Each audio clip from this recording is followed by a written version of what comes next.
a palavra a Vossa Excelência, deputado ministro Leitão, para que possa nos brindar aí com os inícios da sua posição com relação a esse tema. Bom dia a todos, a todas. Eu quero inicialmente parabenizar a iniciativa do deputado Sérgio Souza, do deputado Teresa Cristina, do deputado Eusébio Espera Frico, Alfredo Caio, Nelson Padovani, meu colega de partido, Evandro Romão, Nishimori, todos que de fato tiveram essa iniciativa de discutir esse assunto tão importante que vem se arrastando há tanto tempo. Saudar todos os convidados, os prefeitos, as autoridades.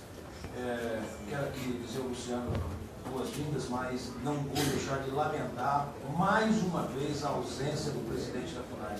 É impressionante como nós fazemos eventos aqui, fazendo audiências públicas para discutir a questão indígena no Brasil, os conflitos ou até mesmo assuntos de interesse apenas das nações indígenas, e o presidente da FUNAI não comparece. Ele parece que tem aí muita ocupação, mais do que o presidente da República. Né? Nós conseguimos ter audiência com o presidente Michel Temer, mas o presidente da FUNAI é impressionante como ele não consegue vir, por isso que tem aí um desagrado enorme com o presidente da FUNAI e não resolver os problemas que se arrastam há tanto tempo. Mas eu só quero aqui fazer um breve histórico do deputado Sérgio Souza, parabenizando o seu belo trabalho, já encerrando nesse fim de ano. A Comissão de Agricultura cada vez maior aqui no Congresso Nacional, são comissões mais respeitadas, exatamente pela forma da condução que os nossos presidentes fazem. E você, de fato, fez um grande trabalho, merece todos os nossos aplausos à altura da agricultura brasileira.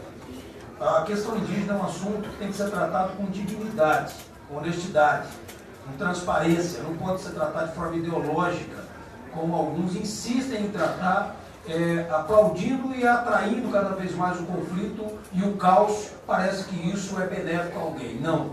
Hoje o produtor ele é prejudicado, hoje os municípios são prejudicados, estados são prejudicados, o Brasil é prejudicado porque não se conversa de forma franca. É aquilo, esse caos que só interessa, quem sabe, a terceiros, não interessa nem ao índio e nem ao proprietário rural. Os dois são vítimas de um processo sórdido, ideológico, covarde, até preconceituoso, que é tratar desse assunto. Nós tivemos a visita dos portugueses há mais de 500 anos atrás, que vieram ao Brasil e tomaram o nosso território e acabaram colonizando.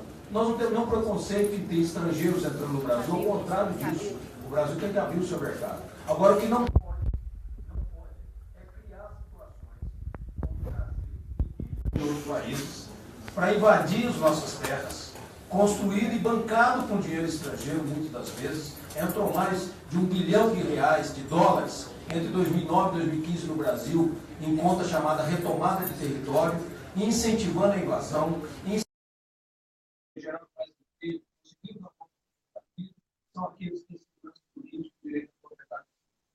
Essa é a possibilidade de resolver esse problema. Mas é necessário que todos coloquem. E a nossa CPI,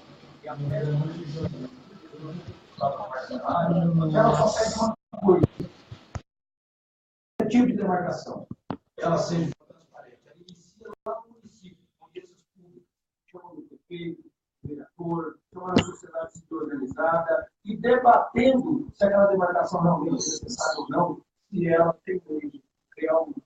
Mas eu só quero fazer isso criando a parabenizar que é necessário esse debate todos os dias.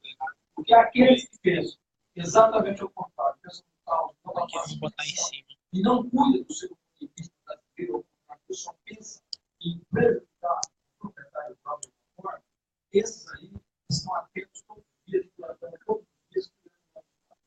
Do outro lado do balcão, aqueles brasileiros de verdade, muitos que estão aqui hoje nessa sala, que querem movimento, seja bom para o produtor, proletário, até para o índio, que são brasileiros, como todos nós continuar lutando dentro da Brasil, nós não vamos parar com essa luta. Parabéns aos parlamentares por essa iniciativa, parabéns a todos vocês, que nos ajudem cada vez mais a poder avançar para equilibrar esse país, mais justiça, mais segurança política. Muito obrigado. Obrigado, então, Vossa Excelência, como poucos conhecem tão bem esse tema,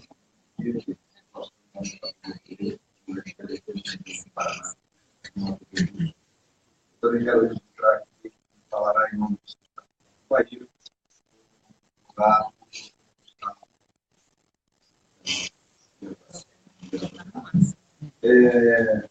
vamos fazer uma breve introdução e para que nós tenhamos uma questão bem dinâmica, chamando a atenção para o que diz o artigo 5º, para o título 2 da Constituição Federal,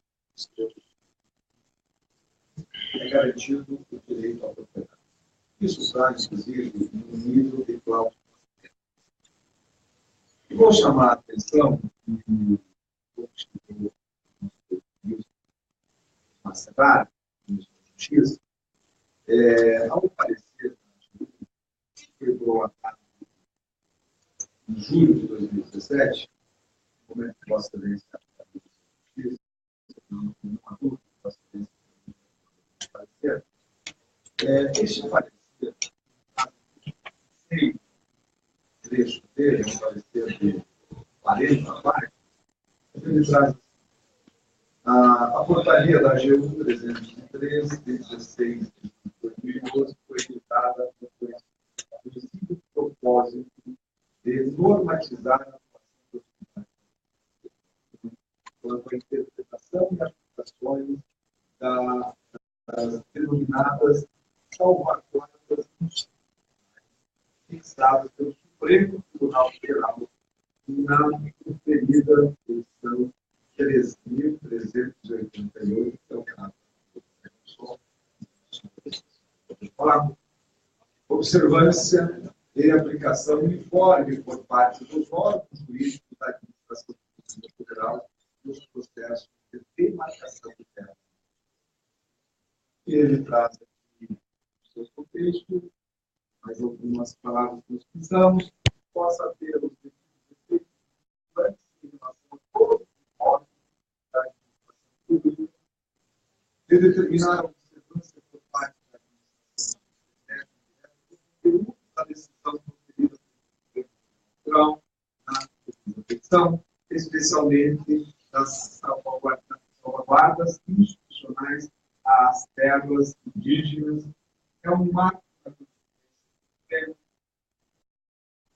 E aqui, mais adiante, já vai aparecer algo muito interessante que diz o seguinte: a data da publicação da Constituição 5 de outubro de 1988 é referencial isso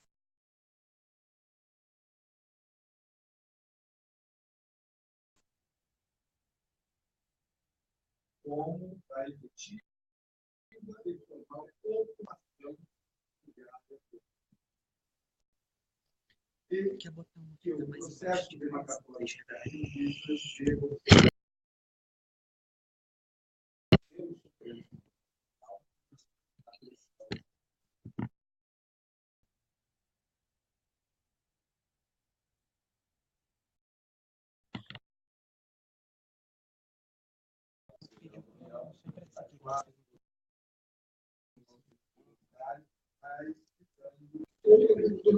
Vamos para a próxima. Aí nós falamos aqui no caso do adequado Aracatu. Isso é bem mais ou menos. Vamos lá, veja que não tem nada. Vamos para a próxima lâmina em 2007. Não está funcionando. Aqui dá uma perspectiva para ver onde é que fica as margens do rio, mata ciliar, quase dentro da cidade, e já começa a aparecer os primeiros em 2007. Mais uma lâmina também em 2007, um ponto mais próximo, esse já começam a ter várias casas de vistas agora ainda mais. Vamos em frente. Aqui, só para fazer uma referência de onde as coisas começam. Começam lá no meio do pasto, o índio chega, ocupa a natureza de forma. Depois que ocupa, ele sabe que vai tirar a sua proteção federal, passando por 2 dias, aí a polícia não faz o papel, a justiça e o governo também não cumpre o papel de investigação mesmo, proteção judicial, aí não pode, aí é para a França, aí começa o seu passo. Agora, próximo. Isso é o status lá de 2000, como é que está. Olha só. Lá em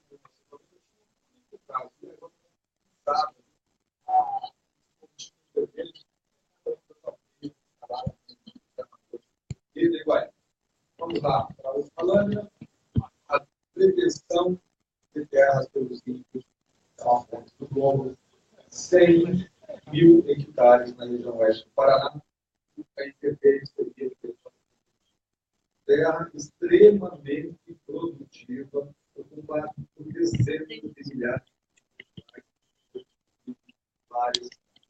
Para terminar, tem um videozinho ali, só para os senhores verem, quando eu digo, quando começa a ocupação, eu não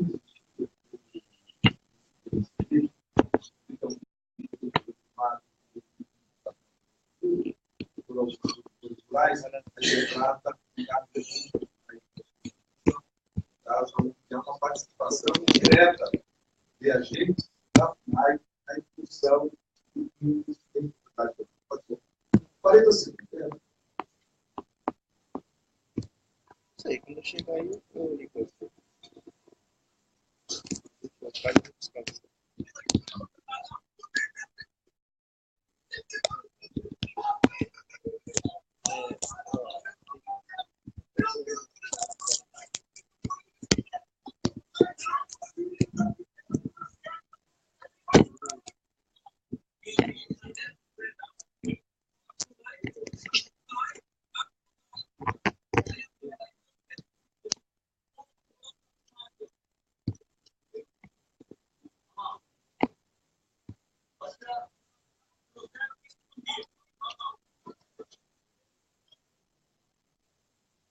Bom, senhoras e senhores, fiz essa breve introdução.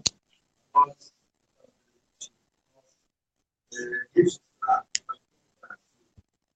mais tempo isso por vezes vai ser revisado na Câmara, a imprensa está aqui presente, para nós mostrarmos esse pessoal todo que está saiu do ônibus, 2 dias, 24 horas, buscar jeito.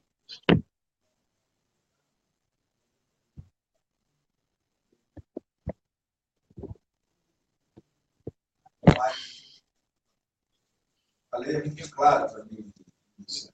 A lei diz que o que é propriedade de agricultor de 1998 tem que ser respeitado. Se for dito, nós respeitaremos.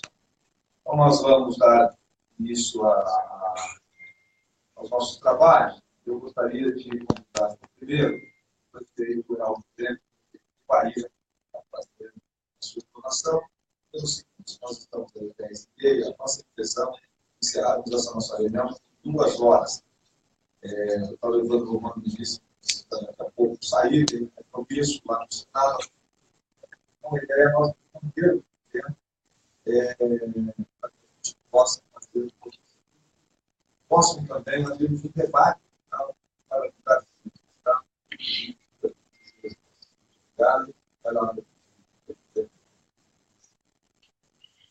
a todos. Gostaria de estar dessa posição, o deputado Sérgio Souza, e ao cumprimentar os grupos parlamentares que aqui estão presentes, as pessoas que já foram nomeadas, as autoridades, os presidentes sindicatos, os policiais, por essa. Eu gostaria de começar a minha fala da mesma maneira como eu falei. Essa questão é uma questão gravíssima, e ao saber, se trata de uma questão de soberania nacional. E durante a minha fala, os senhores entenderão perfeitamente qual é o significado dessa nossa batalha. Eu gostaria, inicialmente, de fazer um breve contexto histórico, para que as pessoas compreendam exatamente o que passam os municípios, especialmente as famílias. Hoje, o município de Guaíra, e também Terra Roxa, sofrem invasões praticadas em propriedades privadas por indígenas, cujas ações são justificadas pelo Ministério Público Federal e pela FUNAI, com argumentos simplistas de que toda a área que compõe os dois municípios já foram ocupadas por índios Pode passar. com esses argumentos absurdamente genéricos, que não se sustentam de forma alguma, pois sabe-se que o Brasil inteiro pertenceu a índios em tempos. O celular, sim, ele regra só pela. E em específico a região onde, apesar disso, sequer existem registros de sua presença, desde os tempos em que se deu a colonização da região pela máquina laranjeira, e outras colonizadoras, e a própria União, na área que se pretende a libertação de terra indígena, com pretensão de abranger o acordo dos dois municípios, que é já é denominada como Decorrar, Guaçu. Historicamente e consensual quanto à existência de índios na região conhecida como Guaiá, que compreendia as terras do sul do Paranapanema, estendia-se até a linha imaginária do Tratado de Tordesilhas, da fronteira leste, e se projetava para o sul até encontrar o rio Uruguai, tendo o oeste como limite do Paraná. 3 povoados dessa província foram objeto de estudo amplo por parte de historiadores, geólogos e antropólogos. Ontiveiros, Vila Rica e Ciudad Real do Guairá. Esta última fundada em 1557 por colonos espanhóis e posteriormente administrada por jesuítas, que fizeram mais precisamente na região de Terra Roxa chamadas missões e reduções. Contudo, também é consenso entre os historiadores que a cidade rural de Guairá foi abandonada pelos colonos e jesuítas em 1618, pela predatória do evangelismo paulista. Esse vazio demográfico na região só voltou a ser preenchido novamente após a Guerra do Paraguai. E muito por conta de que em 1891 a Constituição Republicana assegurou aos Estados o direito de legislar sobre a política interna dos seus territórios. Assim, basta uma consulta de história para ser constatado que a máquina laranjeira passou a ocupar a região desde 1911. 1901. Reinou absoluta até a ascensão de Getúlio Vargas à presidência da República. Nacionalista e preocupado com as fronteiras nacionais, deu início à marcha para o oeste com o projeto de ocupação.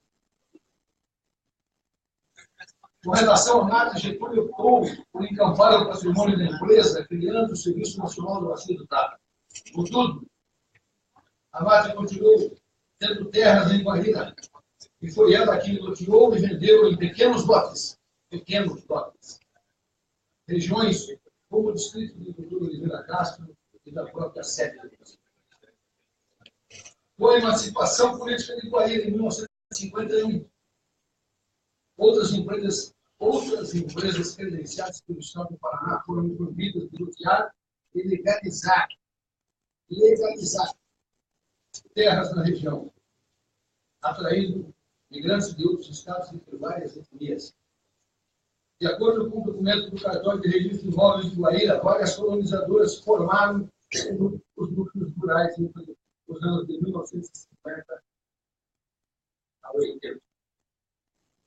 A Fundação Paranaense de Colonização e Imigração era uma autarquia e foi responsável pela última greve de terras de luta ainda em mãos do Poder Público do Estado.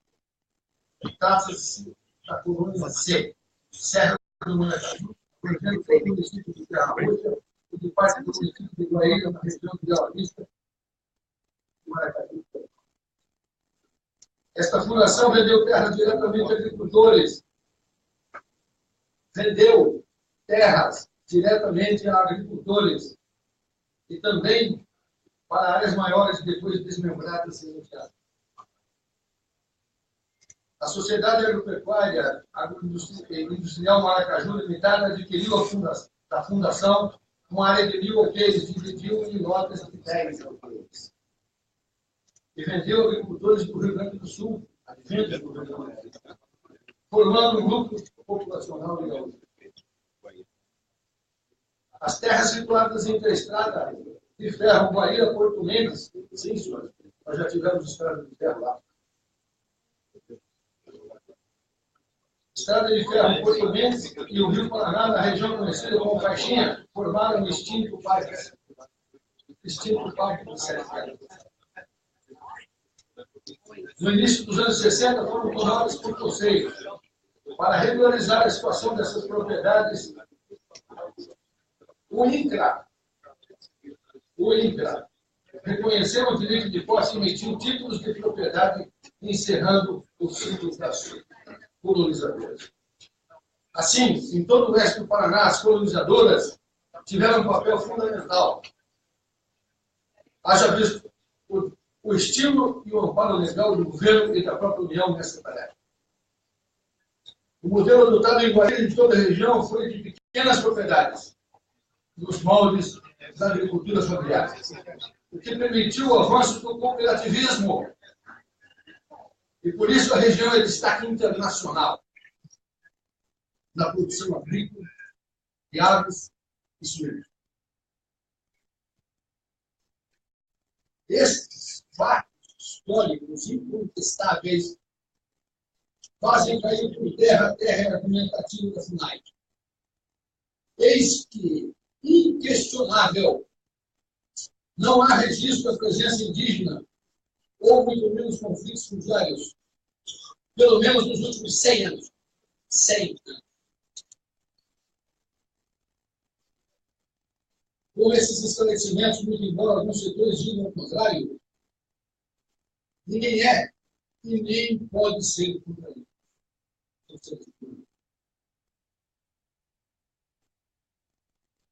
O que vem causando revolta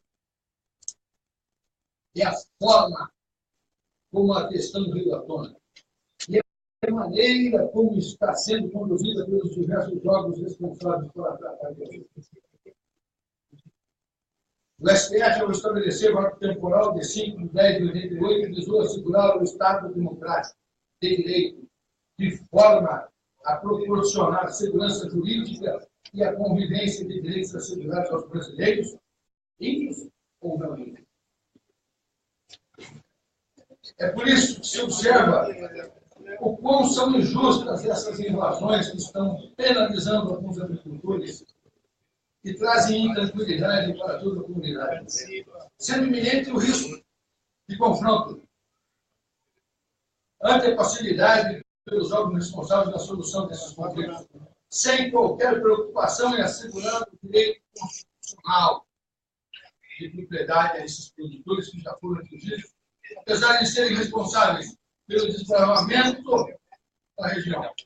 E por isso viram suas propriedades valorizadas e agora correm o risco de virem a ser expulsos por seus familiares, apesar de terem contribuído e muito para o desenvolvimento da região.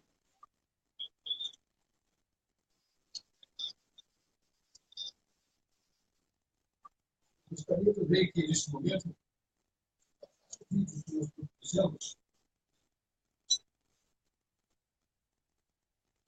tendo em conta aquelas imagens que o presidente dessa comissão já aprovou, mas eu gostaria que pessoas que passam conhecimento do trabalho, modestamente, todos aqui no Brasil, sabem o que está acontecendo na nossa vida.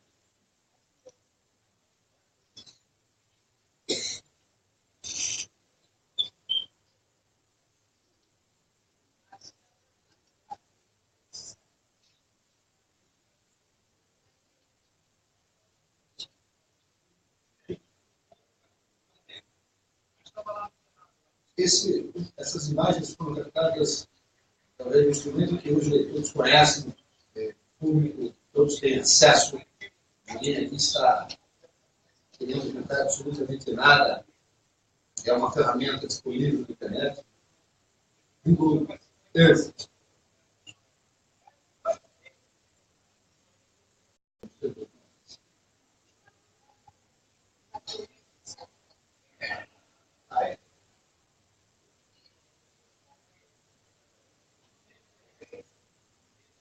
Temos um comparativo aí, ano de 2017, observem,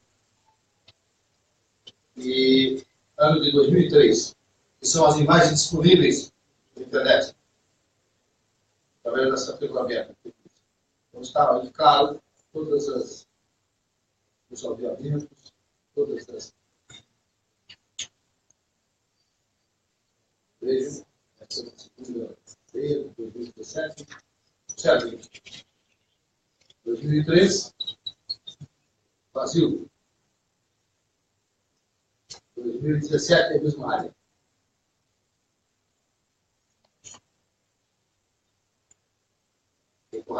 Rabeirinho, na área rural, no centro da estrada da Faixinha, dentro da área de influência de Itaipu e preservação ambiental. Ano de 2003. 2017. Vejam.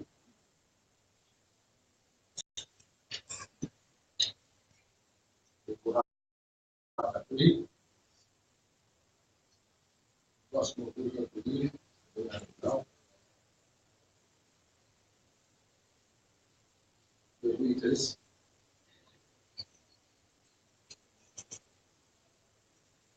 2003.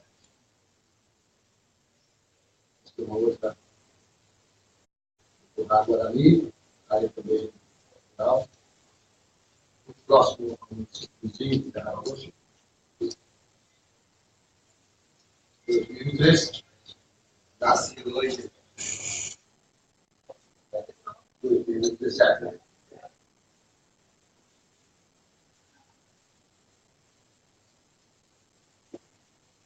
O Rádio Ambiental.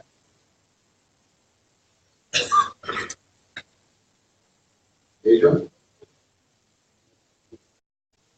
Alguma coisa aí, 2003? Tá. 2017.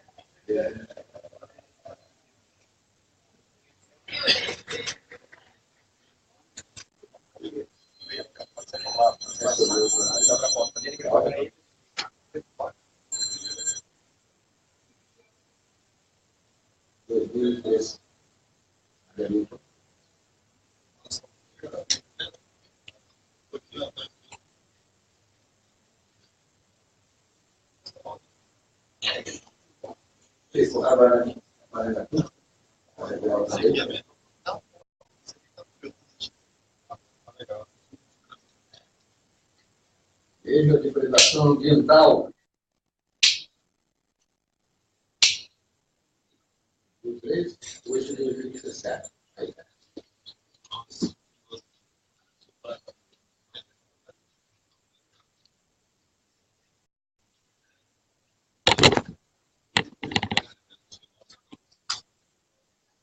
É isso, senhores.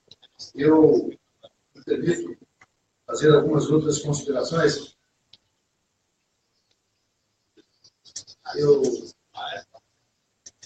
acho, sinceramente, que a política de indígena desse país está totalmente equivocada.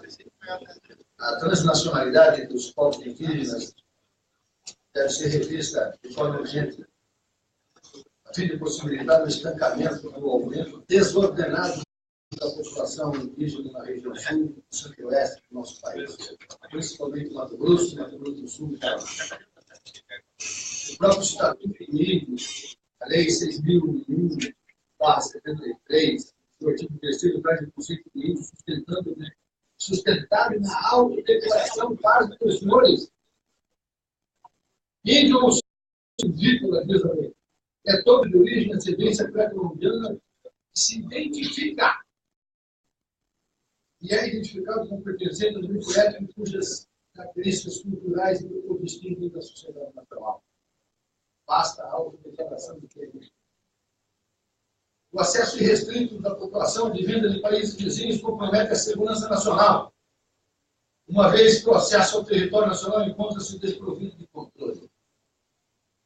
A segurança sanitária animal fica comprometida no território dos estados fronteiriços, uma vez que se torna impossível se aferir à sanidade dos animais advindos de outros países, o que potencializa o risco de doenças em nosso rebanho bovino. Eventual ocorrência pode prejudicar todo o investimento nacional e os avanços nas exportações que possuem rigoroso controle de sanidade animal. Da mesma forma, a segurança nacional encontra-se comprometida na medida que o território nacional é facilmente acessado, sem qualquer espécie de controle documental, inclusive sendo nacionalizados pela própria FUNAI, mediante procedimentos próprios. Vários registros de ações do crime organizado junto às comunidades localizadas nas margens do Rio Paraná, de ação de fato.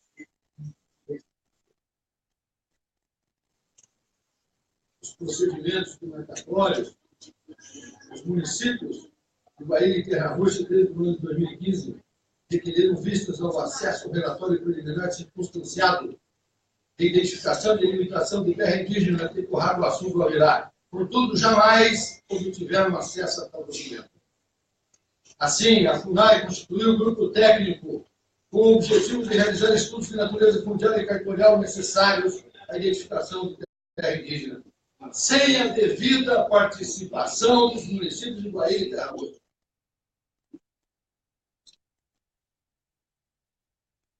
Tendo solicitado a participação de representantes desses entes, somente após os estudos preliminares estarem praticamente conclusos, e assim, conferindo um papel meramente homologatório dos trabalhos já realizados.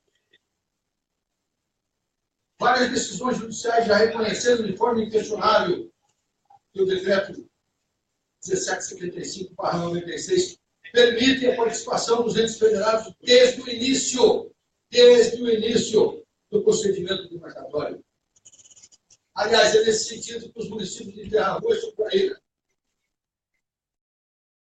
ajuizaram nessa capital federal ações judiciais, solicitando a anulação de todo o seu processo, porque jamais, em momento algum, o município teve participação do conhecimento das peças que estão em processo administrativo. A atitude da FUNAI afronta os princípios e critérios basilares da administração pública, especialmente a ampla defesa, contraditório, segurança jurídica, interesse público e eficiência. À luz do princípio federativo, há que se garantir o direito dos estados e municípios envolvidos em participar efetivamente do processo administrativo demarcatório em todas as fases, e não meramente com caráter homologatório.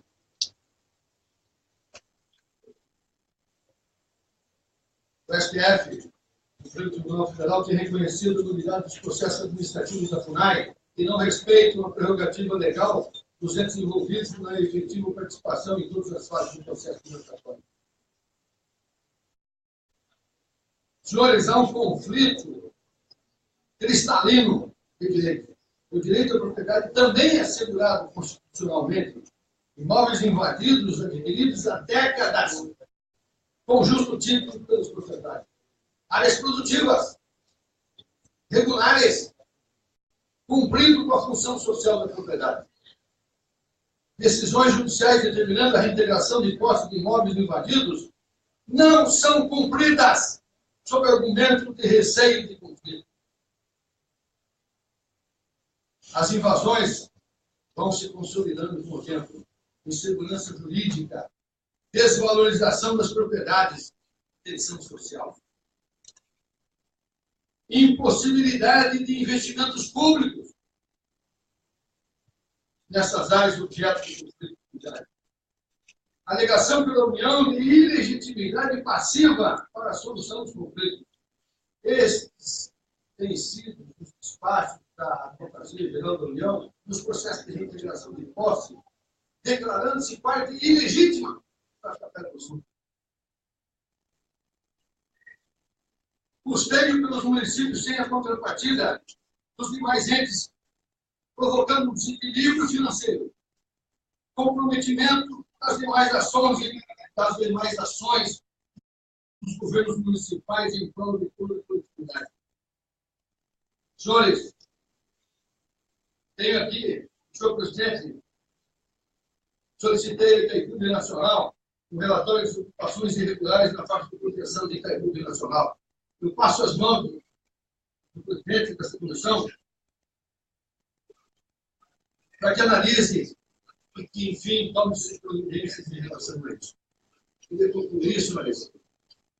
Queria concluir dizendo que essas invasões de gente estrangeira miscigenadas estamos publicando, e muito. É por isso que eu disse que ia concluir a minha fala de hoje com a primeira frase que ele disse. O que está em jogo é a soberania nacional. O Ministério da Defesa, precisa intervir. O Ministério das Relações Exteriores precisa intervir. Porque se essas pessoas que estão saindo de outros países, estão sendo maltratadas naquele outro país, seja lá qual for, o Ministério das Relações Exteriores precisa tomar conhecimento de várias das devidas providências. O Brasil é tolerante. O Brasil é amistoso. Procuremos sobreviver. A nossa miscigenação é a nossa maior riqueza. Todos são bem-vindos e bem recebidos no Brasil. Mas é preciso ter, nesse caso, limites. Limites. Porque há um conflito que ninguém deseja. Mas se as coisas continuarem da maneira que estão, é inevitável. Muito obrigado.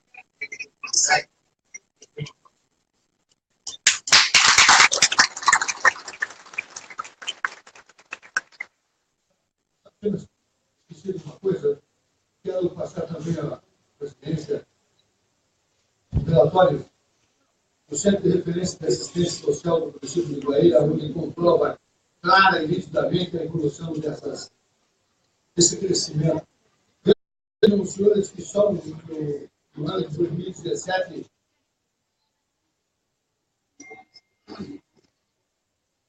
houve uma identificação por parte da nossa Secretaria de Ação Social,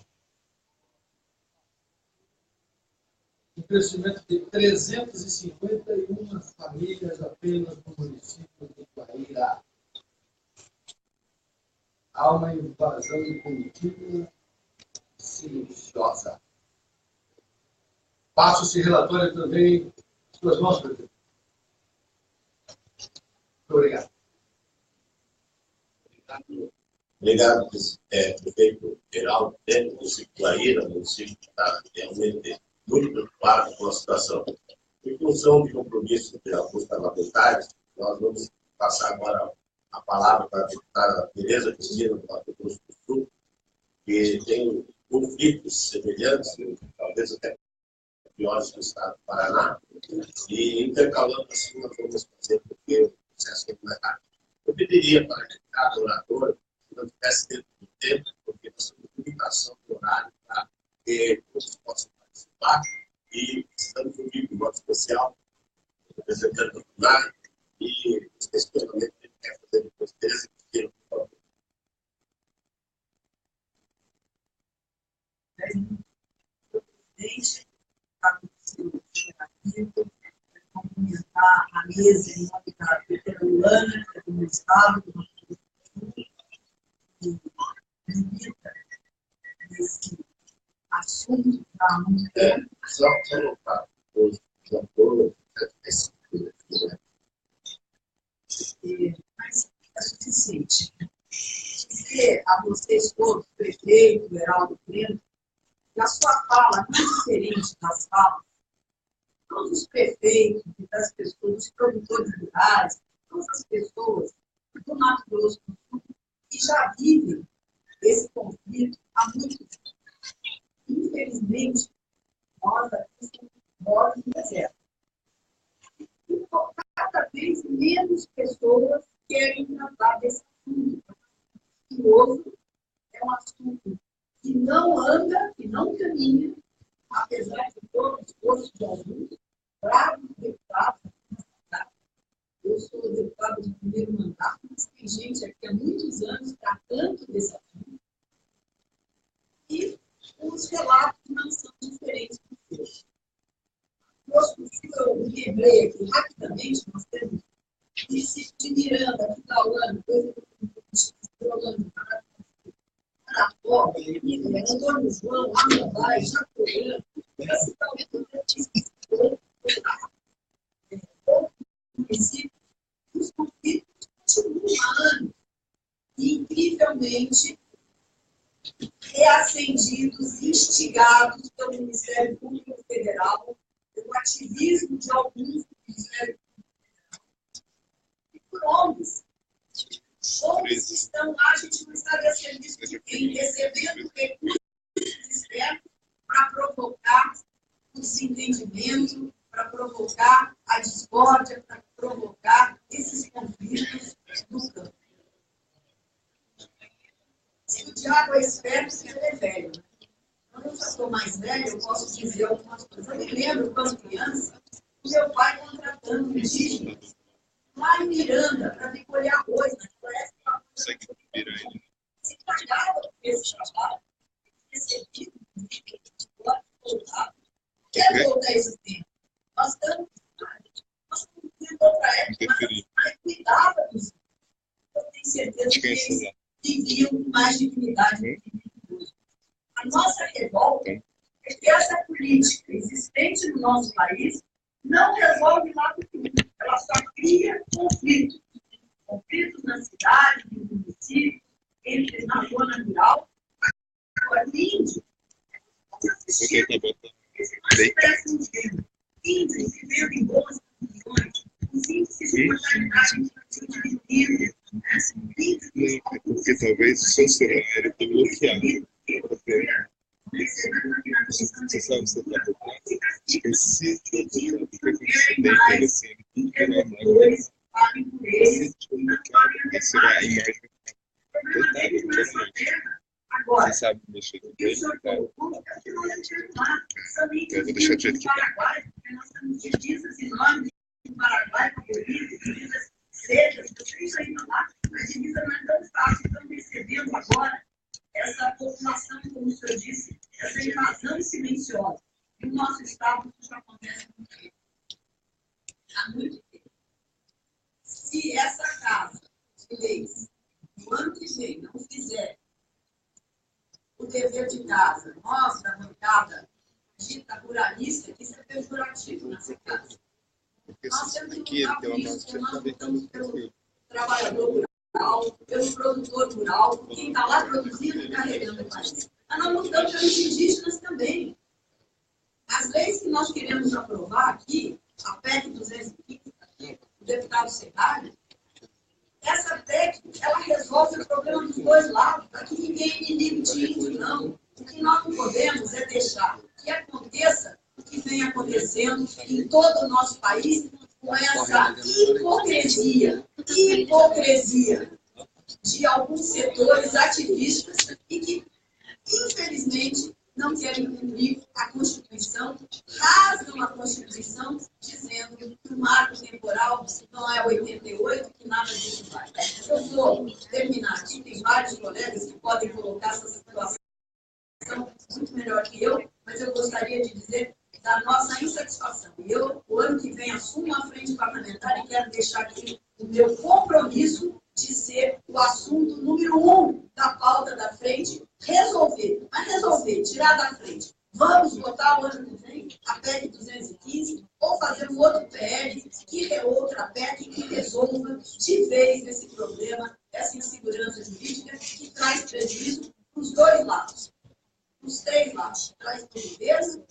traz para o Brasil, traz para os produtores. Obrigado.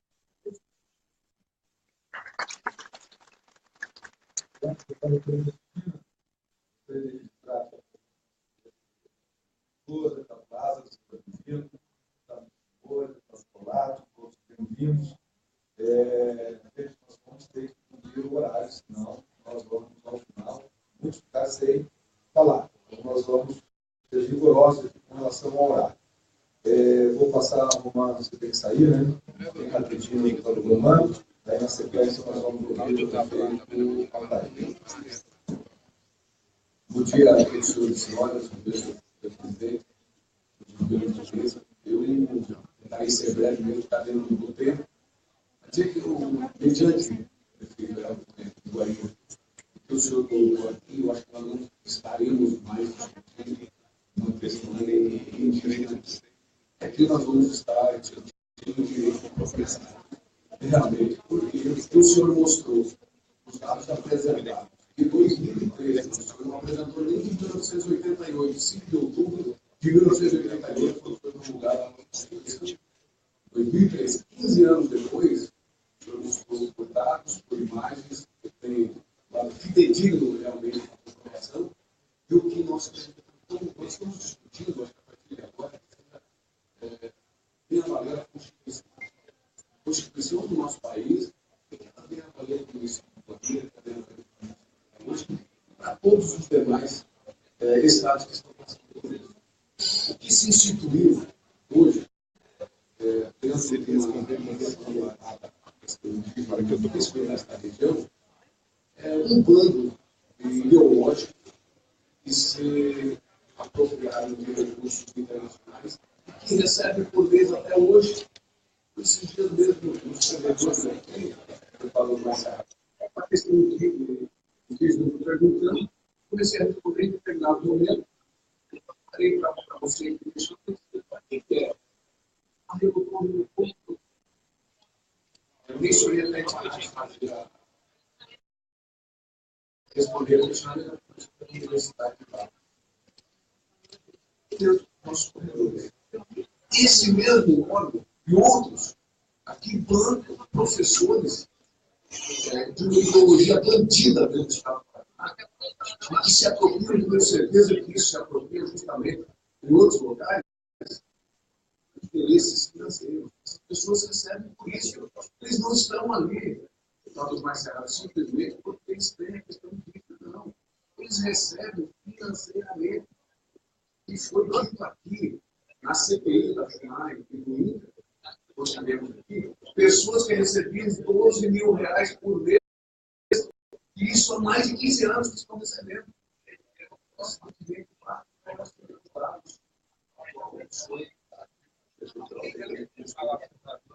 então, olha, como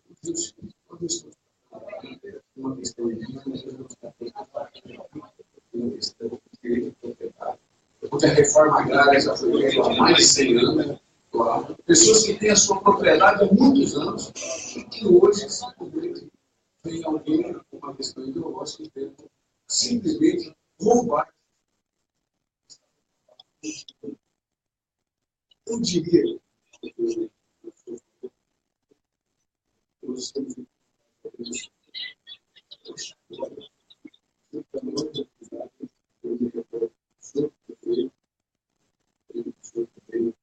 e os produtores, a única coisa que nós podemos fazer eu sei que essas coisas, esses serviços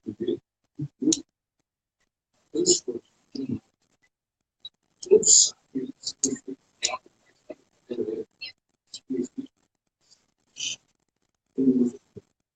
eles falando isso um grande objeto para que isso traga todas as atenções internacionais para cá. E tem que transformar isso numa causa de ação. Vamos com calma para resolver. Nós temos aqui um grupo muito grande que deve fazer essa em relação a isso. E nós vamos resolver. Pode ter certeza. Eu tenho certeza que a Procuradoria-Geral da República estará também nos atendendo em relação a essas ações. Então, eu diria que num país onde nós temos 9% de território de plantio, e nós temos já 13% de reserva indígena, eu diria que esses 13% nós temos que pensar, e somente 9% nós plantamos e somos recordistas em vários pontos.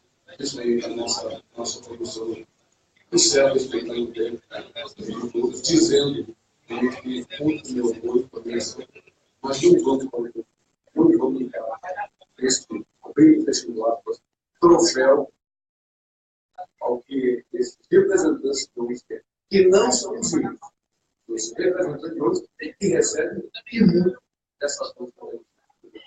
Obrigado, Carlos. Romano.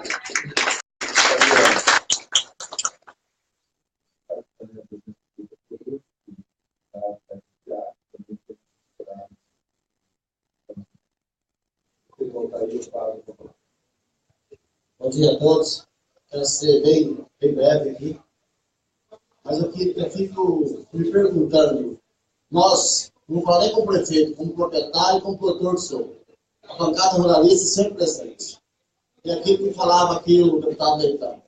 Nós vamos para o confronto, vamos para onde for, sempre encontramos só o produtor e o penalizado, que é o índio também com nós. E a FUNAI, que é o representante, o Ministério da Justiça, e a questão da Promotoria Pública Federal não está presente. Hoje não é diferente. Nós andamos, deputados, nós vamos mandar 50 horas de ônibus para vir aqui na capital. O Ministério Público não está presente. Com todo respeito, Luciano, você está representando a FUNAI, mas nós talvez nós temos que transmitir isso aí para o presidente da FUNAI. Eu sei que você vai levar para ele, vai procurar, mas nós somos mais uma vez penalizados, porque as entidades não estão respeitando nós, somos proprietário e produtor. Nós não estamos aqui passeando, não. Nós estamos lá do Paraná, lá no final do Paraná, do oeste do Paraná. Vamos andar quase 50 horas de ônibus. E chegar aqui, os parlamentares, na pessoa do Sérgio Souza, como os demais da bancada ruralista, que é da região, nos recebeu. Cadê as entidades que poderiam resolver junto com a gente? E lá em Goiânia, lá em Terra Roxa, quando tem qualquer conflito, nós vamos falar o prefeito, as entidades, lideranças, proprietários, está ausente também a FUNAI, está ausente o Ministério Público e a Justiça também fora. Então, eu fico perguntando, quando nós vamos resolver esse problema que nós temos lá, que é muito sério? Talvez hoje tem município para conversar, trocar as ideias, mas lá no campo é diferente. E a coisa está chegando, está pegando. Nós estamos hoje lá, Vossa Excelência, Luciano, nós estamos com 20% do nosso município, praticamente, o GP, que é o grupo de serviço lá, sempre prometido. Nós vamos perder 20% do nosso município para deixar de produzir. Porque então me prova o contrário, que o índio tem produção. Nós somos da região, talvez mais produtiva do país, que é a região oeste. Nós temos lá com os investimentos através das cooperativas, das empresas, que vai revolucionar o nosso oeste do Paraná. E hoje nós estamos sendo esbarrados para essas etnias indígenas aí, desde 2006 para cá. E nós vem lutando contra essa audiência, doutor Osmar, já participamos para resolver esse problema em 2006 aqui. Nós estamos com 11 anos correndo. Tem proprietário aqui hoje que não trabalha mais, só correndo para resolver esse problema. E nós não chegamos à solução. E hoje nós andamos aí mais 3 mil quilômetros, estamos aqui, infelizmente, conversando com a nossa bancada ruralista, que nós conversa com a dia do deputado Sérgio Souza, para os Márcio, para a FIO, enfim, para o Pânico. E hoje nós temos essas entidades para nos ouvir, aqui os proprietários, produtor rural. Esse que garante o alimento na mesa do brasileiro. E mais uma vez, nós somos respeitados. Com todo respeito pelos parlamentares.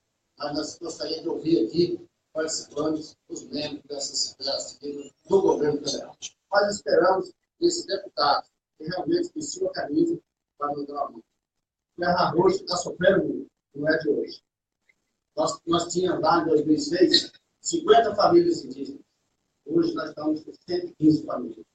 É um transtorno do município. O município está engessado.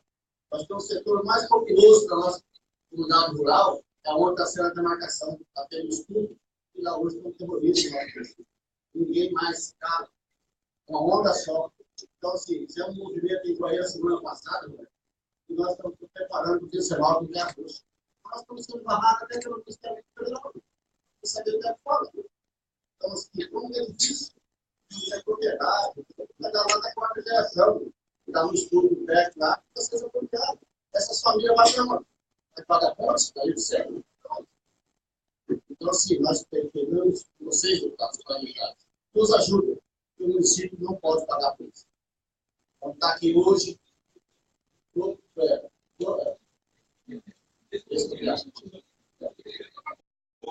é isso mesmo.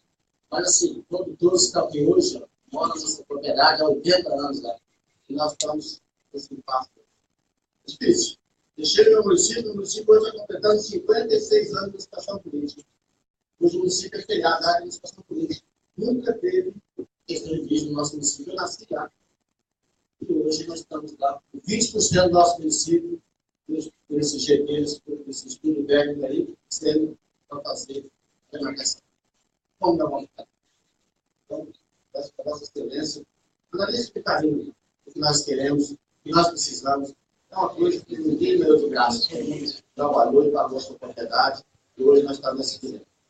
Obrigado, deputado Sérgio Souza, comissão, todos os parlamentares, nossa questão, todos os prefeitos. Não, prefeito Altair, nossa questão, nosso princípio, fica grato. Obrigado.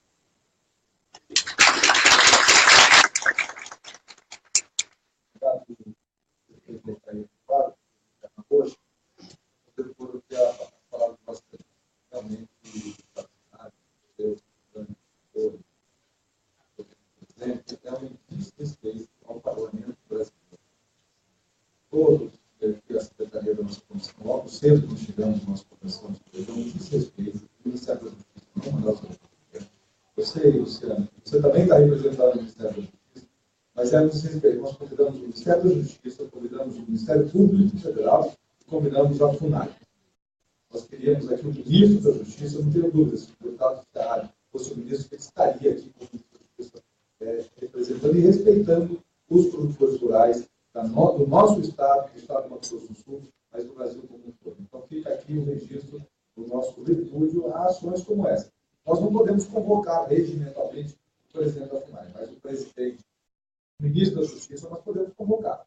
E nós já sabemos que aqui nessa comissão é possível disso acontecer, como já aconteceram várias convocações este ano.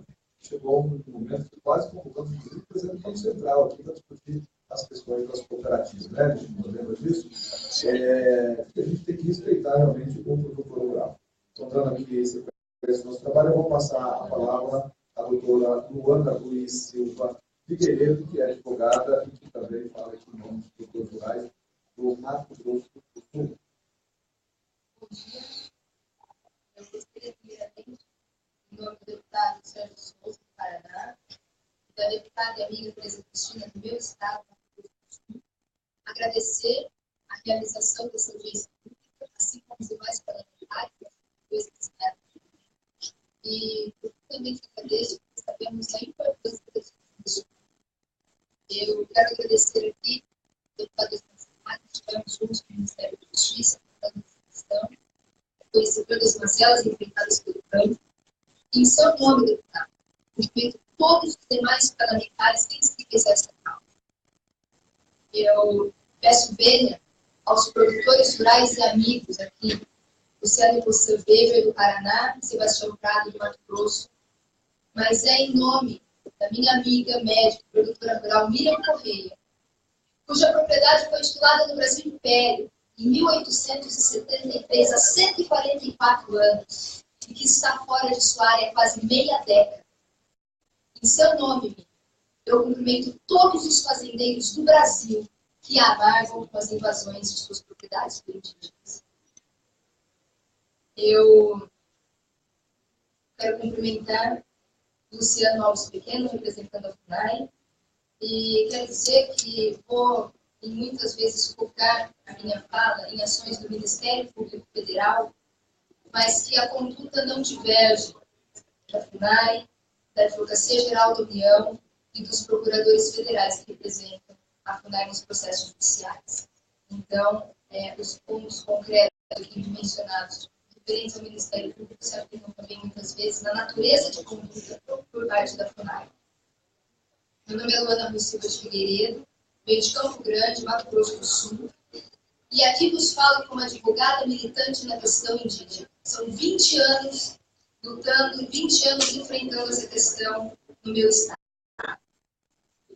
O estado do Mato Grosso do Sul conta hoje com 123 propriedades privadas invadidas. Se fôssemos fazer aqui o que fez com brilhantismo o prefeito Heraldo, de ilustrarmos os pontos de invasão, precisaríamos da semana inteira para mostrar a evolução dos 123 pontos de conflito no nosso estado.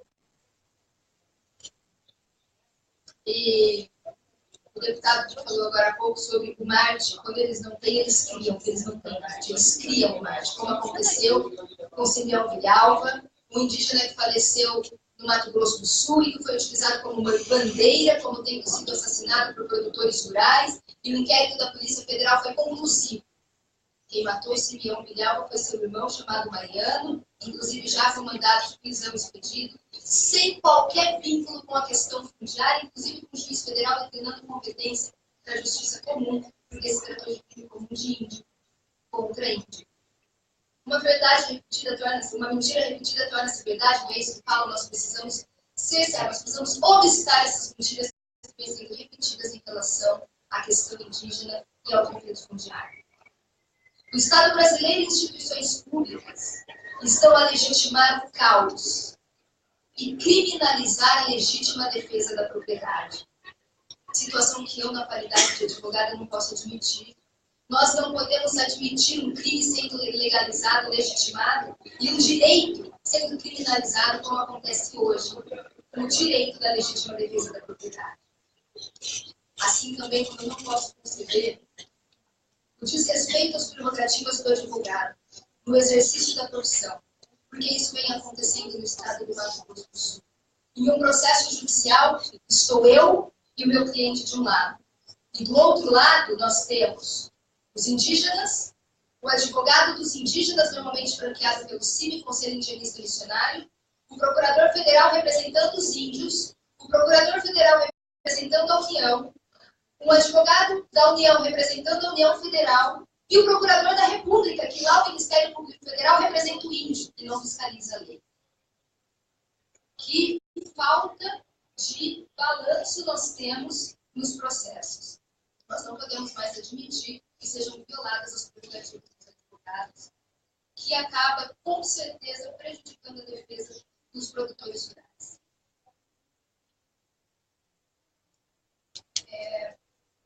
Preciso fazer uma breve leitura. Foi um episódio de uma decisão judicial proferida em um processo pelo juiz federal Roberto Folini, da primeira vara federal de Ponta Porã, contra o juiz substituto. Ele analisava um caso de demarcação e na situação em que um antropólogo da FUNAI estava a estudar terras para dizer se eram ou não terras indígenas. Peço bem uma leitura bastante curta.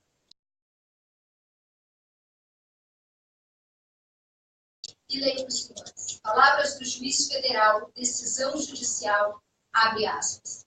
Então, temos a seguinte situação. Em procedimento onde se busca saber se as terras são tradicionalmente ocupadas por indígenas ou se são de domínio particular de produtores rurais, os antropólogos designados que encabeçarão o grupo de trabalho são de muito tempo ativistas em favor dos índios na luta pela terra. E mais, não temos nenhum produtor rural, a outra parte interessada. Dirão que não existe previsão no decreto para a participação dos produtores. Mas o caput do artigo 2º do decreto 1775 autoriza a participação de antropólogos engajados com a retomada das terras indígenas? Se não estou enganado, numa contenda entre produtores rurais e indígenas, a FUNAI designa antropólogos para dizerem de quem são as terras.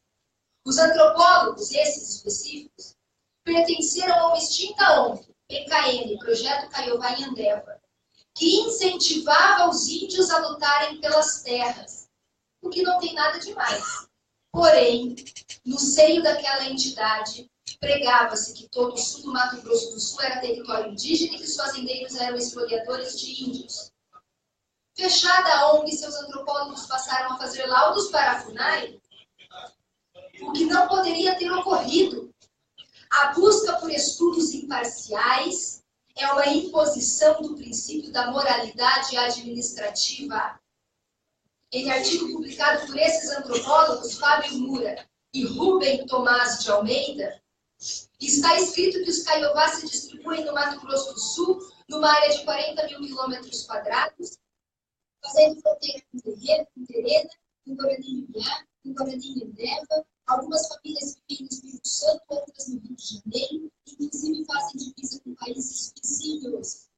E ele conclui: se a tese desses antropólogos for procedente, os não índios terão que buscar refúgio em Marte. Decisão judicial. 2 anos mais tarde, esta decisão judicial é de conhecimento do Ministério Público Federal e é de conhecimento da FUNAI, Fundação Nacional do Índio, porque são entidades que participam de todos os atos do processo.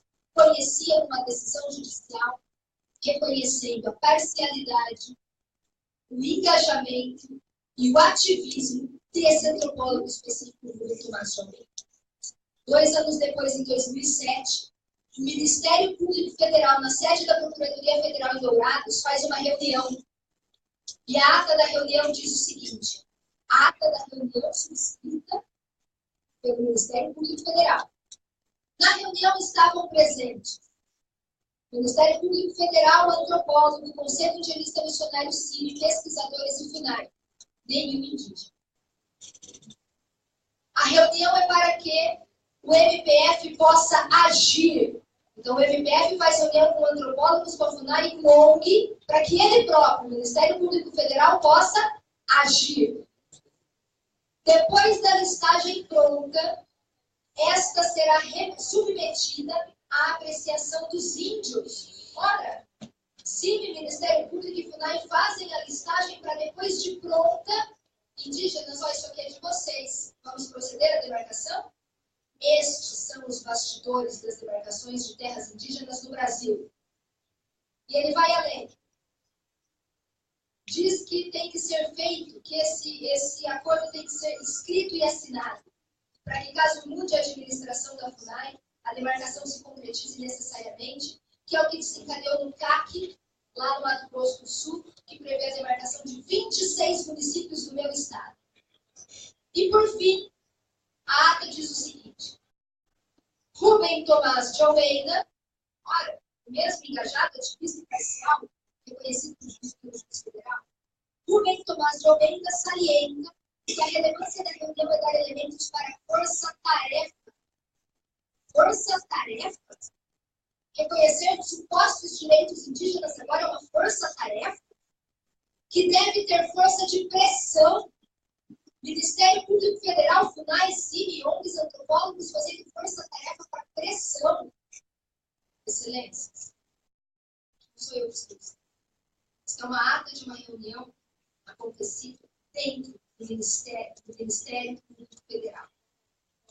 Quero deixar muito claro que não estamos aqui discutindo a qualidade do profissional. Estamos aqui discutindo entidades públicas colocando um profissional reconhecidamente engajado, parcial e ativista para realizar uma atividade genuinamente estatal, que é a demarcação de terras indígenas. Dá para acreditar no Ministério Público Federal? E estendo aqui o questionamento, dá para acreditar? Dá para confiar no Ministério Público Federal? Não. Mas eu acredito no Brasil. Porque eu não quero mudar para Marte. Eu não quero ter que morar em Marte, como sugeriu o juiz federal. Eu quero morar no Brasil, no Mato Grosso do Sul, em Campo Grande, lá em Antônio João, onde eu cresci, onde está a minha história. Porque todos nós também temos a nossa história e também temos o nosso chão.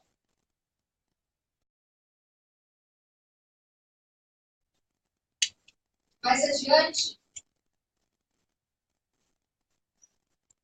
o indígena e advogado terena, chamado Luiz Henrique Eloy, em 2014, ele escreve uma carta. E essa carta ele envia por e-mail, em nome do Conselho do Povo Terena, ele envia por e-mail para a Presidência da República, para o Ministério Público Federal, para a FUNAI, para o Ministério da Justiça e para mais 42 destinatários.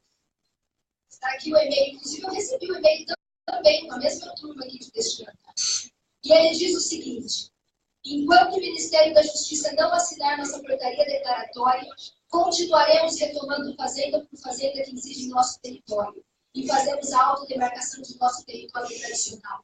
Autodemarcação, ele afirma que farão a autodemarcação. Ele está dizendo ao Ministério Público Federal, ao Ministério da Justiça, ao governo federal, que os índios vão invadir as propriedades privadas do Mato Grosso do Sul. E o que fizeram as autoridades? O que fez o Ministério Público Federal? Fiscal da lei? Pela manutenção da ordem? O que fez a FUNAI? Que atua na tutela do pelo menos quando convém. O que fizeram? Eu não sei. Se alguém souber, se vai poder responder, eu agradeço. Mais adiante, nós temos uma carta dos indígenas Guarani, agora, antes dos Terê, agora dos Guarani, prometendo derramamento de sangue, prometendo autodemarcação e prometendo guerra ao Estado. Essa carta foi publicada no site do Conselho de Eleições Nacionais. O que fez o Ministério Público Federal pela manutenção da ordem quando os indígenas prometem derramamento de sangue, autodemarcação e guerra ao Estado? Mas se nós pararmos para analisar o que aconteceu há uma semana atrás, no estado do Paraná, no município de Guaíra, produtores rurais fizeram uma mobilização cívica, pacífica, pedindo socorro às autoridades em defesa do direito de propriedade. E o Ministério Público Federal aí então se manifestou, dizendo proprietários, os senhores prestem atenção no que estão fazendo, porque publicar em redes sociais mensagem que incita o ódio ou que incita o terror é crime de terrorismo e os senhores poderão responder pelo crime de terrorismo com pena de 12 a 30 anos. Acho que ele está talvez fazendo terrorismo psicológico pelos produtores rurais. E ele disse então que os produtores estavam levados por boatos, invasão, fogo, destruição, cárcere privado, abate no gado, assassinato, meros boatos. Isso não é terrorismo? O que fizeram as autoridades públicas pela manutenção da ordem quando acontecem as invasões nesses moldes? O que fez o Ministério Público pela manutenção da ordem? Pediu a prisão dos produtores rurais, que estavam no exercício da legítima defesa da propriedade. O produtor rural, no seu direito, é preso. E o indígena, no cometimento de crime, é legítimo. O que está acontecendo? Em que país nós vivemos? Até onde nós vamos suportar? E nós precisamos trabalhar com a verdade nua e crua para que alguma coisa seja feita. Isso é moral? Isso é ético? Isso é próprio? Isso é transparente? Que vossas excelências, estou aqui, advogada que sou, e peço a vossas excelências, nesta casa de leis, socorro. Porque com a mesma veemência que o Ministério Público vos exige, probidade, transparência, que seja exigido do Ministério Público Federal também, porque ninguém está acima da lei, nem mesmo os procuradores.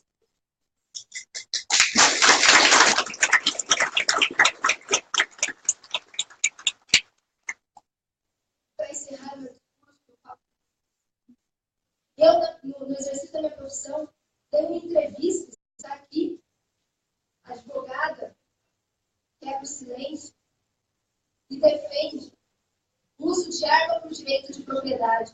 E nessa entrevista, a única coisa que eu disse foi o seguinte: invasão de propriedade privada é crime, porque a lei assim o diz. Legítima defesa da propriedade é um direito, porque o Estado assim reconhece. E o que o Ministério Público fez? O Ministério Público me intimou. Eu estou intimada para depor no Ministério Público Federal, na qualidade de investigada, sob pena de condução coercitiva. O Ministério Público quer o quê? Nos calar com algemas. É isso que está acontecendo. E eu não fui, porque eu pedi ao Ministério Público que me fornecesse a cópia do inquérito. Eu preciso saber do que eu estou sendo acusada. E a resposta foi a seguinte: lhe forneceremos as cópias daquilo que acharmos suficiente. Quem sabe que é suficiente sou eu, não é o Ministério Público. Sem a cópia integral, não vou. E cliente meu nenhum irá, não sob minha orientação. Porque o nosso depoimento será perante o Poder Judiciário. Este sim o poder. O Ministério Público Federal não é o poder. E estou aqui para dizer para Vossas Excelências, definitivamente para encerrar, que tramita o projeto de lei 141/2015, que criminaliza a violação às prerrogativas do advogado. O projeto foi aprovado no Senado. E espero profundamente que Vossas Excelências aprovem esse projeto desta lei. Porque a violação às prerrogativas dos advogados tem que ser criminalizada. E nós estamos com as nossas prerrogativas violadas por instituições públicas. E, por fim, a advocacia não é uma profissão de advogado. E eu espero que todos os demais colegas não desistam nunca desta luta. O nosso campo de batalha é o processo judicial. E lá nós iremos até o fim. Muito obrigada.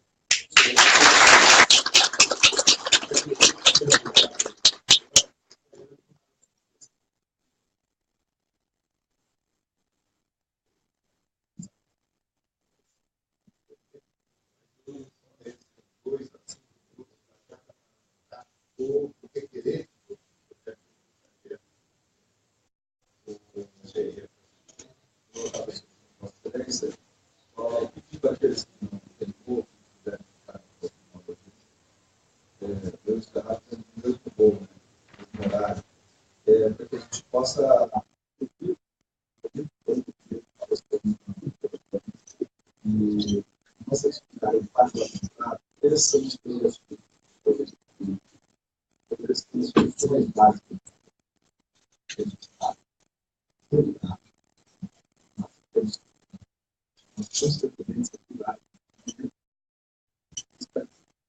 Então, aí, o vírus pauta eu queria registrar aqui a presença do brasileiro, do presidente da CBI, da Brasil, aqui, uma excepcional.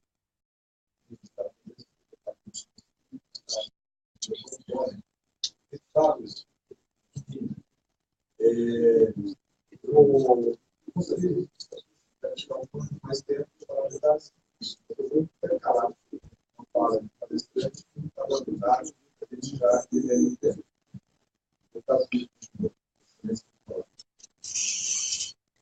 Obrigado.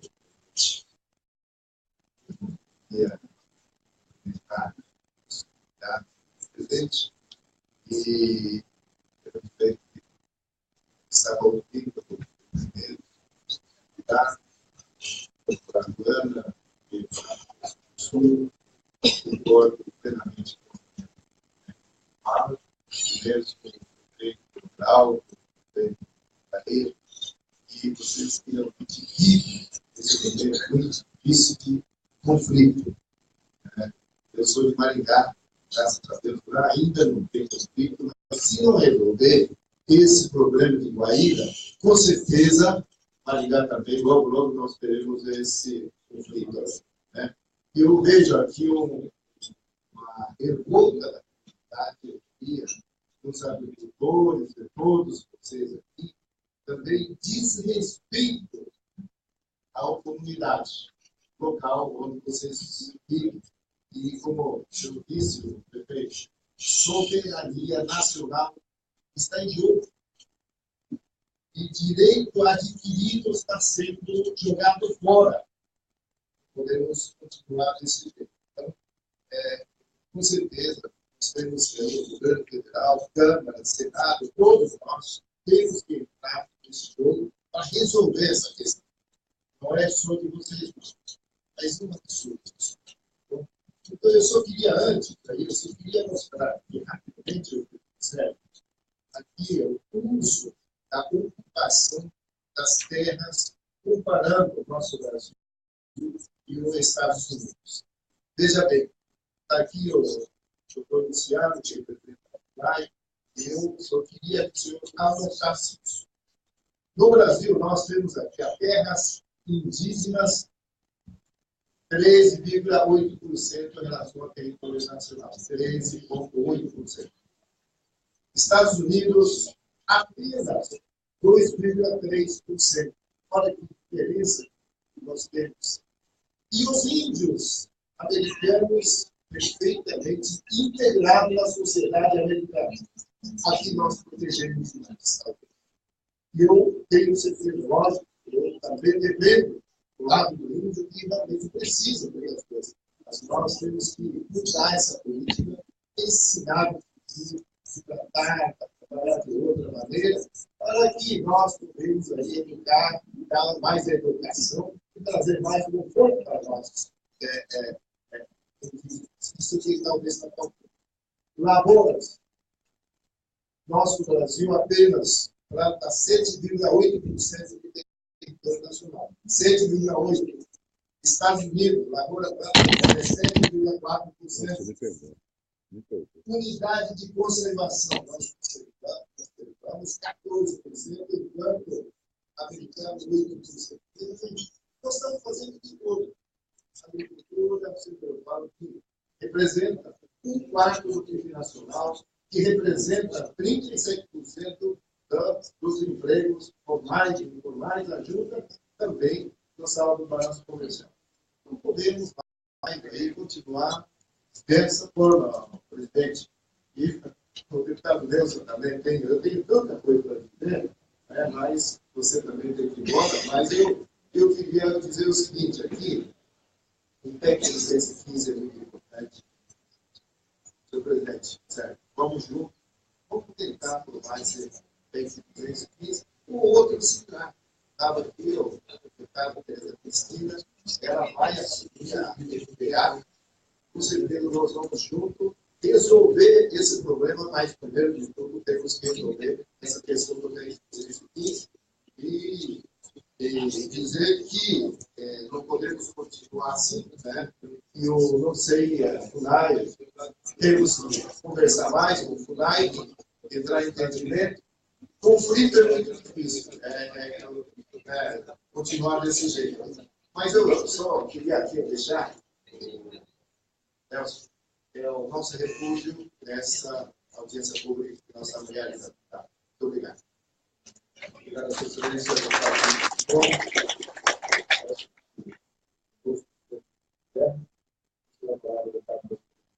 Senhor presidente, prefeitos, Altair, Carlos, Geraldo, Bahia, olha, no meu primeiro mandato, 2011 para cá, nós fizemos dezenas de audiências públicas nesse tema. O que aconteceu? Nós estamos cansados de saber que o território de 12,5% desse país é do índio, são 896 mil índios apenas, 36% desses índios moram nas cidades.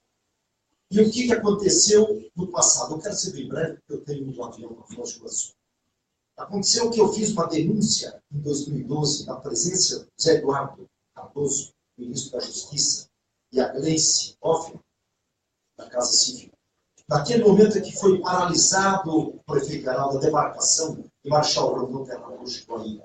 Porque nós estávamos já com aqueles antropólogos que pagam para que os índios tragam ossadas de outros cemitérios indigenistas e eles enterram nas caladas da noite nas fazendas produtivas do Paraná.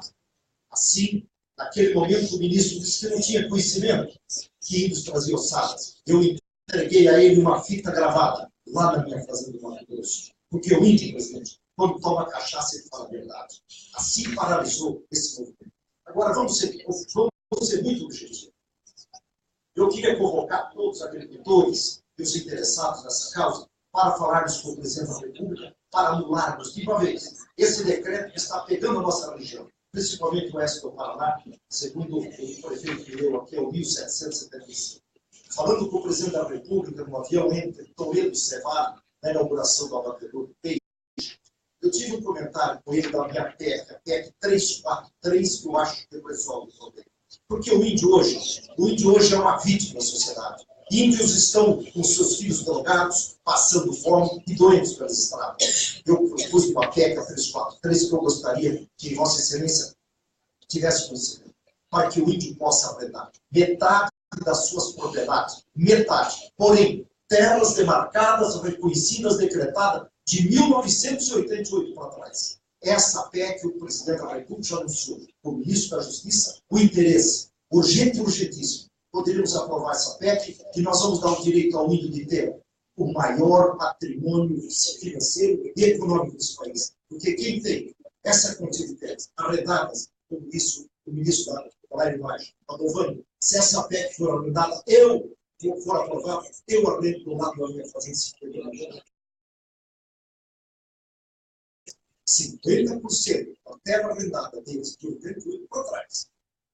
Eles vão ter condições financeiras de comprar o seu trator, fazer calcário e produzir as coisas. Como dizia aqui o Shimoda, índios dos Estados Unidos são empresários, índios lá em outros países também são reconhecidos como pessoas que têm qualidade de vida. Eu queria encerrar aqui e dizer da minha vontade de trazer uma solução. Fui vice-presidente de Osmar Serragem na PEC 215. Conheço muito, domino muito essa situação do índio. Sou um produtor rural também de Alagoas.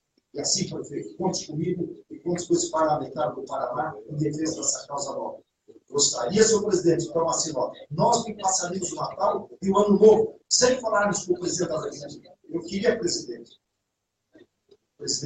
eu queria que o senhor tomasse nota da possibilidade do encontro com o presidente da República agora na semana que vem. Eu tenho certeza que esse meu povo, que fez 50 horas de estrada, eles voltarão aqui para falar com o presidente da República para anularmos de uma vez esse decreto de Guaíba e Terra.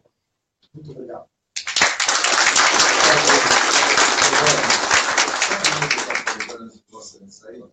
Nós, até se não me engano, nós fizemos uma proposição recentemente na FPA e nós encaminhamos ao governo. Ao final dessa reunião, nós faremos uma proposição à FUNAI, ao ministro da Justiça, ao presidente da República. Nós tivemos recentemente uma audiência com o presidente da República tratando esse assunto, e tivemos também uma audiência com o ministro da Justiça, já também nessa linha. Nessa relação de parcerias agrícolas em terras de índios, isso está bem conversado e bem adiantado, e sairia, inclusive, por uma medida provisória do governo, que já está sendo gestionada, então isso é possível a partir já do ano que vem. Pelo menos é o que esperamos. Vou conceder a palavra ao Klaus Kunig, que é assessor jurídico da Federação da Agricultura do Estado do Paraná. A senhora tem a palavra, se puder ser um pouco consistente com a fala. E vai ficando por último, muito já foi explanado. A senhora tem a palavra. Mais uma vez, obrigado, deputado Sérgio Souza, presidente dessa comissão. E agradeço então rapidamente, realmente, que acho que os pontos já foram todos apresentados, mas agradeço os deputados aqui do Paraná que estão presentes, o deputado Evandro Romano, o deputado William Shimori, o Osmar Serralho, Nelson Padovani, que esteve aqui. Também a deputada Tereza Cristina, o Mato Grosso do Sul, também participou quando parte em nome da federação, apenas aqui agradecer também a presença dos produtores rurais que tiveram uma coragem se deslocar por 20 horas, 20 e poucas horas de ônibus de Guaíra até aqui, tá? E vão ter que retornar. É uma época complicada para todos, mas estão aqui, porque eles clamam pela justiça, estão muito preocupados. A federação, faço questão de reiterar aqui, nossa federação ela tem há anos divulgado boletins que tratam desse problema que está sendo vivido dia a dia pelos produtores rurais. São vários boletins, várias matérias tratando, reivindicando do poder público constituído alguma solução para esses casos. E, infelizmente, até o momento, nenhuma solução foi tomada. Para não deixar só em palavras e requerimentos, a federação ela acabou tomando medidas judiciais. E até por conta do tempo, como o senhor mesmo pediu, nós contratamos um advogado especialista na matéria que tem atuado de forma muito precisa em nome da federação, o doutor Gustavo Passarelli, até para fins desse objetivo, eu reduzi meu tempo de fala, para que o doutor Gustavo Passarelli dê aos senhores deputados parlamentares algumas das ações já que foram implementadas em nome da Federação da Agricultura com dever de observância por parte da FUNAI, que até agora não foram cumpridas. Então, além de tudo que já foi tratado, seja pelos prefeitos, né, Heraldo Teco, prefeito também de Terra Oxa, e pela doutora Luana Luiz, estão altamente descumprindo o que determina a Constituição, o que determina a Justiça. Então, senhores, nós temos que rever isso com muita cautela, conclamar os senhores deputados em relação à PEC, que tem que dar uma solução para essa situação, porque os produtores rurais não têm como trabalhar com essa insegurança familiar. Então, nós pedimos isso com todo respeito. Tá? E mais ainda, só apresentando a fala da doutora Luana, que tratou em relação à questão do Ministério Público Federal. Também teve observância que muitas vezes os produtores rurais, a própria Polícia Federal, aquele vídeo que o senhor retratou no início, deputado Sérgio Souza, a Polícia Federal praticamente coagindo os produtores rurais. E o decreto 4412 de 2002, que dispõe sobre a atuação das Forças Armadas e da Polícia Federal, é muito claro que o exercício das suas atribuições constitucionais e legais, as Forças Armadas e Polícia Federais, nas terras tradicionalmente ocupadas. Então, na realidade, a próprio decreto 4412 faz menção ao que diz o artigo 271 da Constituição Federal, quando fala que a atuação deveria ser estritamente em áreas tradicionalmente ocupadas. Eles estão dando subsídio e força em invasões. Isso nós podemos admitir. Mais uma vez, o ministro da Justiça deveria estar presente para tratar desse assunto junto à Polícia Federal. Agradeço e concedo a palavra, se o senhor me permite, no meu tempo, ao doutor Gustavo Pissanelli. Obrigado. Na sequência, nós vamos agora ao deputado Sérgio Souza, presidente dessa comissão, e deputados responsáveis pelo PTB para que as coisas públicas se realizassem, e o cumprimento dos demais deputados federais que se encontram, também o representante da deputada Teresa Cristina, também uma das responsáveis pelo requerimento, demais componentes da mesa, e demais presentes que aqui se fazem para essa audiência. Como o Dr. Cláudio informou, o deputado Sérgio Souza, os que nos antecederam já explanaram com grande proficiência todos os temas e todos os problemas que envolvem. Eu gostaria só de fazer algumas breves considerações sobre ações judiciais e demandas que têm sido objeto de discussão, tanto pela Federação do Paraná, quanto pela Federação do Mato Grosso do Sul e também no estado de Amazonas e São Paulo, que trazem um pouco de informações, imagino que podem auxiliar os senhores parlamentares em eventuais deliberações que sejam tomadas a partir dessa audiência de hoje. Com relação à vinculação dos antropólogos, foi mencionado pela doutora Luana essa decisão do juiz do Paraná contemporâneo, existe um ponto interessante, que na verdade o processo administrativo demarcatório que é regulado pelo decreto 775, ele é um processo administrativo como qualquer outro, que tem que prestigiar contraditório e, sobretudo, aquelas pessoas que fazem auxílio a quem tem poder de decisão tem que ter um tipo de isenção. Eu costumo equiparar que o antropólogo ele exerce uma função paralela a de um perito judicial no processo. Se ele não for isento, se ele tiver uma vinculação ideológica, ele obviamente não está apto a realizar esse trabalho. Nós tomamos conhecimento de um convênio firmado entre o Ministério Público Federal e a Associação Brasileira de Antropologia no ano de 1995, na verdade. Ele vem sendo renovado até hoje. E esse convênio estipula que a Associação Brasileira de Antropologia, a ABA, cederá antropólogos ao Ministério Público Federal para que esses antropólogos prestem serviço em prol das comunidades indígenas, levantamento de dados e informações para subsidiar esses processos administrativos. Notificamos a Associação Brasileira para fornecer essas informações, as informações obviamente não foram prestadas, e avisamos uma demanda judicial em nome da Federação do Paraná, com o objetivo de que essa relação fosse apresentada, porque no nosso entendimento, todos esses antropólogos que prestaram serviços à Associação Brasileira no convênio com o Ministério Público não estão aptos a produzir qualquer laudo em processo administrativo, e se o fizeram, esses processos, na minha opinião, devem ser declarados nulos de pleno direito. Recentemente, o Tribunal de Justiça do Distrito Federal e Territórios, porque a ação, na verdade, tramitou pela Justiça Comum, tendo em vista a personalidade jurídica da Associação Brasileira de Antropologia, decidiu pela obrigatoriedade da associação apresentar essa lista, de modo que dentro em breve nós esperamos já ter acesso a essa lista de de antropólogos, podemos até disponibilizar aqui a comissão para que possa ser enviada para outros estados, porque na verdade serão apresentados antropólogos de todos os estados. Foi uma das medidas, então, que foram ajuizadas. Uma outra demanda que foi ajuizada pela Federação de Agricultura do Paraná e que também produziu um resultado interessante, foi uma demanda no sentido de exigir da FUNAI que apresentasse uma lista dos produtores que potencialmente seriam afetados pelo estudo demarcatório. Porque a grande discussão e o grande argumento que a FUNAI sempre apresenta é que ela só pode punir seus produtores ao final, quando finalizado o trabalho, aquele trabalho que nós já sabemos que ninguém tem acesso, só sabemos quando está pronto, quando está acabado, aí sim poderia se identificar. E temos inúmeros casos pelo país em que, mesmo finalizados os trabalhos, a FUNAI não se dá o trabalho sequer de indicar um outro produtor da propriedade que está sendo objeto de demarcação. Não tem essa preocupação no próprio laudo circunstanciado que é publicado sobre as decisões judiciais para reconhecer unidade do processo administrativo conhecido.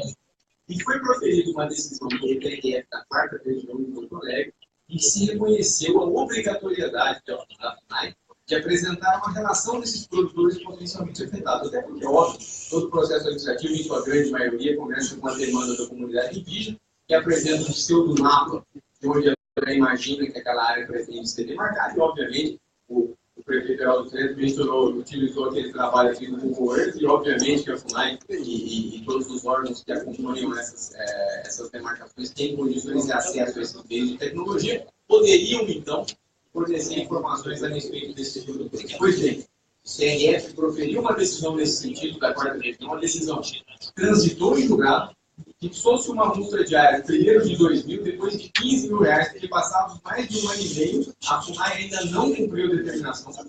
A multa já está em mais de 2 milhões de reais, está sendo iniciada agora com cumprimento de sentença contra a FUNAI por desrespeito a essa decisão do TRF, e ainda assim ela não cumpre. Ou seja, é aquela grande discussão que nós sempre temos sobre a falta de transparência no processo administrativo que acaba gerando esses questionamentos. Eu só teria mais 2 outros pontos interessantes a fazer, muito interessantes. Foi mencionado também aqui pelo prefeito Geraldo Trento a preocupação com os indígenas vindo do estrangeiro. Nós temos também uma demanda judicial pela FAEP, que tramita na Vara Federal de Guaíra, que busca reconhecer a obrigação da União Federal, o que se dá por legislação específica, um decreto de 1945 e uma legislação de 1980, a obrigação de a União controlar o ingresso de indígenas estrangeiros. Por quê? Porque, notificada a FUNAI, ela nos respondeu um documento escrito quando o deputado Márcio Erralho ocupava o Ministério, ocupava o cargo de Ministro da Justiça, nós entregamos esse documento para ele, entregamos esse documento através da CNA, agora recentemente, para o ministro Torquato Jardim, em que a FUNAI expressa e textualmente confirma que há índios do Paraguai e que, se aceitos pela comunidade indígena, por força da autoidentificação e da adaptação com essa comunidade nacional, serão aqui aceitos e serão aqui beneficiados pelo processo de demarcação. Isso, na nossa modesta opinião, é uma assinte à soberania nacional. É uma assinte à população brasileira e que precisa ser objeto de uma análise rigorosa. Os documentos foram entregues, na verdade, inclusive, enquanto o ministro Alexandre Moraes ocupava o cargo do Ministério da Justiça. Foi entregue. Existe uma ação judicial e, por incrível que pareça, o juiz, em primeiro grau, simplesmente disse que não tem problema se as demarcações são feitas para estrangeiro, porque essa é a obrigação da União. A obrigação da União é demarcar. Infelizmente, esse é um cenário que tem. E, por fim, deputado Sérgio, eu gostaria só de fazer um alerta, que eu acho que é algo que nós precisamos nos preocupar. Muito se avançou de 2008, de 2007 para cá, a questão indígena, o engajamento da frente parlamentar, algo incrível, marco, na minha opinião, sobre interpretação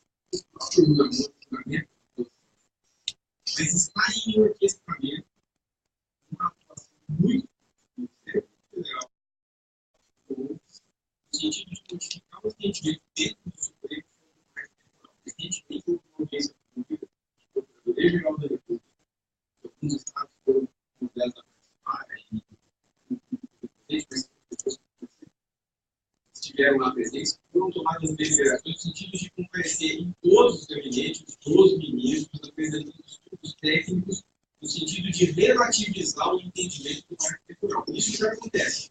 Existe um processo administrativo demarcatório do Estado de São Paulo, que visa fazer uma demarcação da Serra do Mar para descer de Santo André até a praia, em que já se defende a FUNAI, que é a memória dos índios, a memória, e não a ação específica que deve regulamentar o marco temporal. De modo que, se a memória deles retroage a um período anterior a 88, esse marco temporal precisaria ser regulamentado. Portanto, gostaria de encerrar a minha participação e agradecer o tempo que vocês concederam. Obrigado, doutor.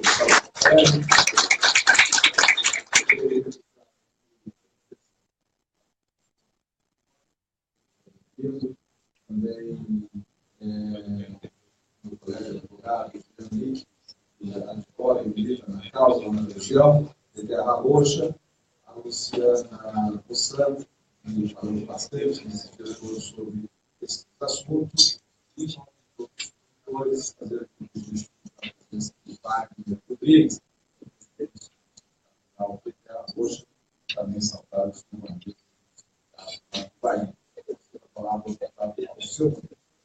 Senhor presidente, senhores parlamentares, senhores diretores, parlamentares,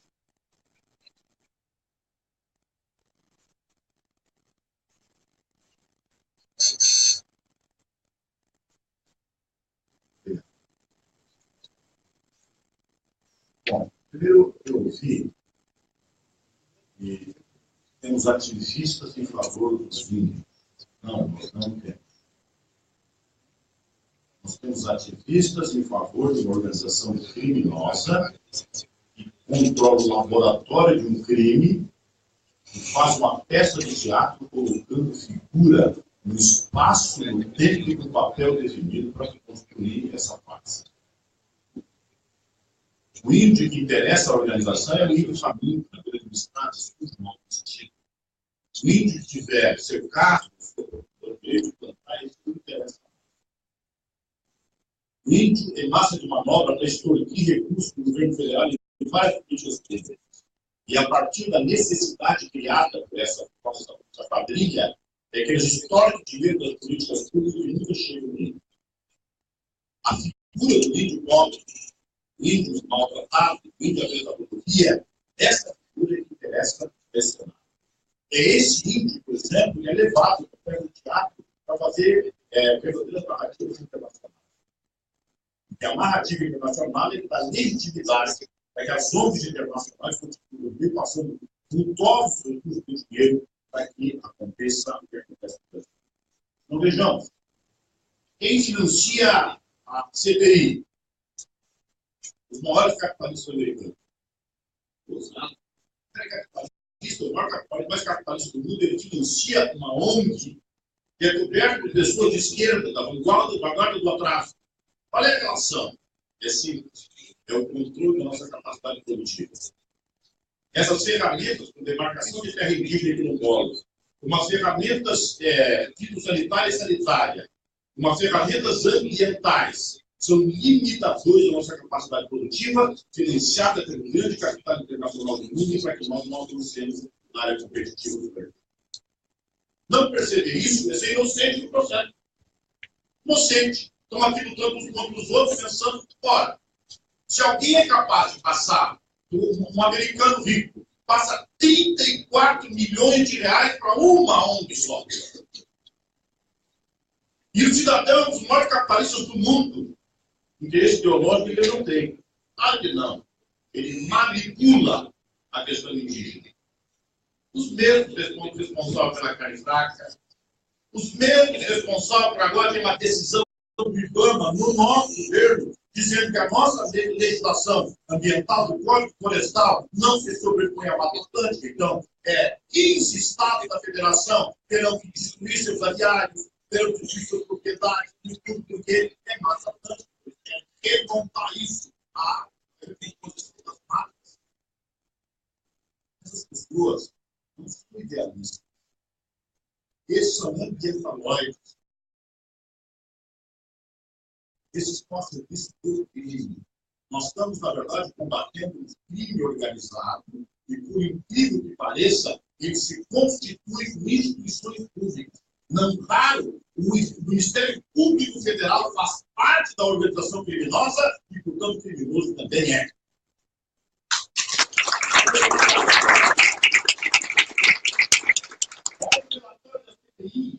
Nós sugerimos investimento no indiciamento do Ministério Público. Por quê? Eu quero voltar, então, a laudo memorial e memória oral. Como é que tu cria um laudo? Olha o laboratório do crime. Encomenda-se para um grupo de indígena uma história. Treina-se um grupo de índios para contar histórias. Se vocês olharem os laudos antropológicos, eles não se deram nem o trabalho com os novos nomes. Os autores há 400 anos atrás são os mesmos, 400 anos atrás são os mesmos. O cara olha baiano, não sei, até paranaense, seja, é um laboratório clínico, é o mesmo.